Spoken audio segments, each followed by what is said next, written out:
নীল, আমাকে ঠিক করে বলো তো, তুমি সত্যি সত্যি এখানে লোক দেখাচ্ছ না তো?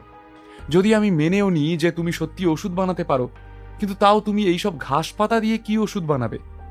এর জন্য তো পাউডার দরকার। একটা সবজান্তা হাসি হেসে বলল অমিয়। ফুটন্ত জলে গাছের সমস্ত পাতা পুরোপুরি গলে গিয়ে তা থেকে ওষুধ ওষুধ গন্ধ বেরোতে আরম্ভ করলো। নীল বাকি কাপড়ের সাহায্যে ওই বড় গামলাটা আগুন থেকে নামালো, আর তারপর অমিয়র কথার উত্তর দিতে দিতে বলল, তোমাকে কে বলল যে ওষুধ বানানোর জন্য আমার পাউডারের দরকার? তুমি কি আমাদের 3 বছরের বাচ্চা পেয়েছো নাকি, যারা কিছুই জানে না, কিছুই বোঝে না? অমিয় জিজ্ঞাসু চোখে নীলের দিকে তাকালো, কিন্তু ওর কথায় কোনো রকম পাত্তা দিল না নীল। আসলে এই পুরো পদ্ধতিতে র মেটেরিয়ালসের সেরকম কোনো ভূমিকা ছিল না, কিন্তু সময়ের ভূমিকা ছিল প্রবল। ওর বইতে পরিষ্কার লেখা ছিল যে সবার প্রথমে আগুন জ্বালাতে হবে, আর সেই আগুনটা হতে হবে খুবই কম আঁচের। যতটা তাপ দরকার সেটা শুধু কাপড় থেকে তৈরি হওয়া আগুনেই পাওয়া সম্ভব। তাই নীল জানতো যে সে কি করছে। সেজন্য নীলের কাণ্ডকারখানা দেখে অদ্ভুত মনে হলেও তার কাজ খুবই নিখুঁত, আর সেটা সেখানে উপস্থিত কারোরই বোঝার ক্ষমতা ছিল না। তখনই নবীনের চোখ শালিনীর উপর গিয়ে পড়ল। শালিনী কিছুটা দূরে সেই মাছগুলোর সাথে কিছু একটা করছিল, কিন্তু সেটি কি করছিল এই কথার উত্তর কারোর কাছে ছিল না, কারণ শালিনী কাউকে তার কাজকর্ম দেখার জন্য অ্যালাউ করেনি। শালিনী, আমি তো বুঝতে পারছি না যে আপনি হঠাৎ নীলের কাজে সাহায্য করছেন কেন? আপনি তো এত বুদ্ধিমান, লেখাপড়া জানা একজন মহিলা, নিজে অ্যান্টিক বিজনেস সামলাচ্ছেন, এসব কি আপনার ফালতু বলে মনে হয় না? নবীনের এই কথা কানে আসতেই সবার মনোযোগ গিয়ে শালিনীর উপর পড়ল। নবীন খুব খুশি হয়ে মনে মনে ভাবতে থাকলেন, নীল, আমিও দেখব তুই কতক্ষণ পর্যন্ত নিজের এই খেলা চালিয়ে যেতে পারিস। কিছুক্ষণের মধ্যেই তো তোর আসল রূপ সবার সামনে বেরিয়ে পড়বে। যখন তোর এই অদ্ভুত ফালতু ওষুধ অদিতির উপর কোনো কাজ করবে না, তখন তুই বুঝতে পারবি কুণাল লাহার আসল চেহারাটা ঠিক কি। এদিকে নবীনবাবুর প্রশ্নের উত্তর দিতে শালিনী বলল, আমাদের দেশের ওষুধ তৈরির ইতিহাস অনেক দিনের পুরনো, কিন্তু এই ইতিহাসের ব্যাপারে খুব কম লোকই জানে। যারা অনেক বেশি পড়াশোনা করেছে তারা সকলেই যে এই ইতিহাস বা ওষুধগুলোর মাহাত্ম্য জানে এমনটা নয়। আসলে টাকা দিয়ে তো আর জ্ঞান কেনা যায় না। সে যুগে ওষুধ তৈরি করার পদ্ধতি অনেক আলাদা ছিল। আজ সেগুলোর মধ্যে থেকেই একটা উপায় বেছে নিয়েছে নীল, আর আমি ওকে সাহায্য করছি। এই কথা বলার পর শালিনী হঠাৎ একটু থামল, আর তারপর নীলের দিকে একটা গভীর দৃষ্টিপাত করে বলল, যদিও আমি এইসব পদ্ধতি প্রথমবার দেখছি, আর আমার এইসব ব্যাপারে বিশেষ কোনো আইডিয়া নেই। কাঠের বদলে কাপড় দিয়ে আগুন জ্বালানোর ব্যাপারে আমি কিছু জানি না। আর তার থেকেও বড় কথা, পুরনো দিনে যেভাবে এই পদ্ধতি অবলম্বন করা হতো, এখনো কি আমরা সেই পদ্ধতি সঠিকভাবে অবলম্বন করতে পারছি? এই পদ্ধতি কতটা সফল হবে? আমার কাছে এই সব কিছুর কোনো উত্তর নেই। শালিনীর কথা শুনে সবাই গভীর দীর্ঘশ্বাস ফেলে আবার নিজেদের মধ্যে আলোচনা শুরু করে দিল। শুনলে শালিনী কি বলল? তোমরা শুনলে? আমার তো মনে হচ্ছে সেন পরিবারের ওই নিষ্কর্মা অপদার্থটা শুধু শুধু সময় নষ্ট করছে। কুণালের বউটার যে কি হবে? লোকজনের এত কথার মাঝখানেও নীলের মনোযোগ একবারের জন্যও সরেনি। সে মন দিয়ে নিজের কাজ করে যাচ্ছিল। তার পুরো মনোযোগ এখন সেই কাঁসার গামলার উপর ছিল, যেটার মধ্যে পাতাগুলো গলে গিয়েছিল, আর এখন সেটাকে ঠান্ডা করার চেষ্টা করছিল সে। সেখানে এমন কিছু লোকজনও ছিল যারা কুণালের দিকে করুণার দৃষ্টিতে তাকিয়েছিল। তাদের দেখে মনে হচ্ছিল যে তারা কুণালকে সাবধান করতে চায় যে নীলকে ভরসা করে সে জীবনের সব থেকে বড় ভুলটা করছে। কিন্তু কুণালের সেসবের দিকে একদমই মন ছিল না। সে শুধু মাটিতে নিজের স্ত্রীকে জড়িয়ে ধরে বসেছিল। লোকজনের হাবভাব দেখে শালিনী নীলের জন্য খুবই ভয় পেয়ে গেল।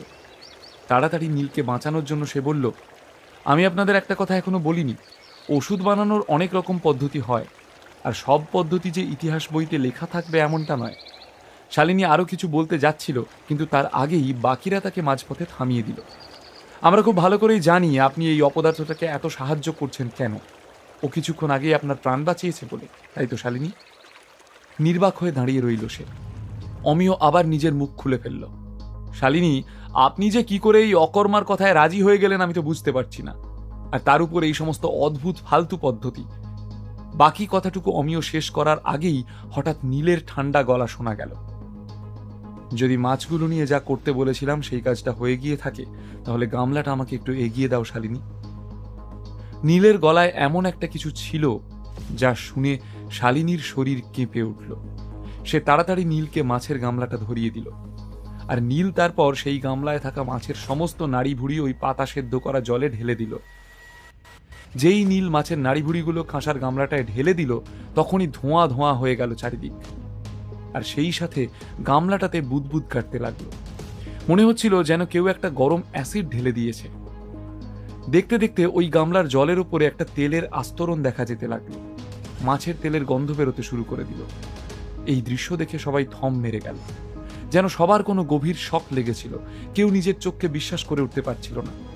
বাবা, তাহলে কি মাছের তেলকে রিফাইন করা হয়ে গেল? নিস্তব্ধতা ভেঙে কেউ একজন জিজ্ঞেস করল। এরপর নীল সাবধানে উপরে জমে থাকা মাছের তেলটাকে অন্য পাত্রে ঢেলে ফেলল, আর তারপর তাতে পাতা সেদ্ধ জলের কিছুটা নিয়ে একসাথে মেশাতে থাকলো। এই কাজটা করতে গিয়ে নীলের হাত পুড়ে যাচ্ছিল, কিন্তু কাজটা করার অন্য কোনো উপায় ছিল না। মাছের তেল আর পাতার জল মিলিয়ে মিশিয়ে নীল একটা ওষুধ তৈরি করে ফেলল, আর তারপর ফু দিয়ে সেটাকে ঠান্ডা করতে লাগলো। এরপর নীল কুণালের হাতে পাত্রটা ধরিয়ে দিয়ে বলল, কুণাল, যখন এই ওষুধটা ঠান্ডা হয়ে যাবে তখন তুমি অদিতিকে এটা খাইয়ে দিতে পারো। থ্যাংক ইউ নীল, আমি শুধু এতটুকুই বলতে পারি, উত্তেজিত হয়ে বলল কুণাল। এতক্ষণ ধরে কুণাল কোনো কথা বলেনি। প্রথমত, সে কাজের মাঝখানে নীলকে কিছু বলতে চাইছিল না, তাতে নীলের উপর তার প্রভাব পড়তে পারে, আর ওষুধ তৈরিতেও সমস্যা হতে পারে। দ্বিতীয়ত, কুণালও পুরনো দিনের ওষুধের উপর খুবই বিশ্বাস করত, আর সে দেখতে চাইছিল যে নীল আসলেই কোনো ওষুধ তৈরি করতে পারে কিনা। আদ্রিতা নীলের থেকে খুব একটা দূরে দাঁড়িয়ে ছিল না, কিন্তু তাও সে নীলের দিকে হাঁ করে তাকিয়ে রইল। সেই সময় আদ্রিতা অনেকটাই আশ্বস্ত বোধ করছিল। এরই সাথে ও নিজের একটা ভুলও বুঝতে পারল, যে সে নীলকে এতদিনেও একেবারেই বুঝে উঠতে পারেনি। কিন্তু এই সমস্যা তাকে চিরদিনের জন্য মিটিয়ে ফেলতে হবে, আর তা করতে হলে সবার প্রথমে তাকে নীলকে চোখ বুঝে ভরসা করতে হবে। নীল, তুমি তুমি তাহলে সত্যিই ওষুধ বানাতে পারো? আমাকে যে ওষুধটা তুমি দিয়েছিলে সেটাও কি তুমি?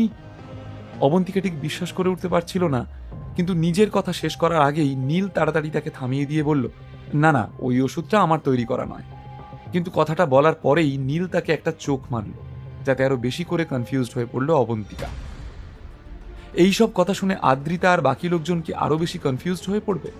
নীলের এই এক্সপেরিমেন্ট যদি সফল হয়, তাহলে এরপর কি হবে? অদিতির কি জ্ঞান ফিরে আসবে? অদিতি কি আবার আগের মতোই সুস্থ হয়ে উঠবে? বিনামূল্যে গল্প শুনতে নিচের ইনস্টল বাটনে ক্লিক করুন এবং পকেট এফএম ডাউনলোড করুন।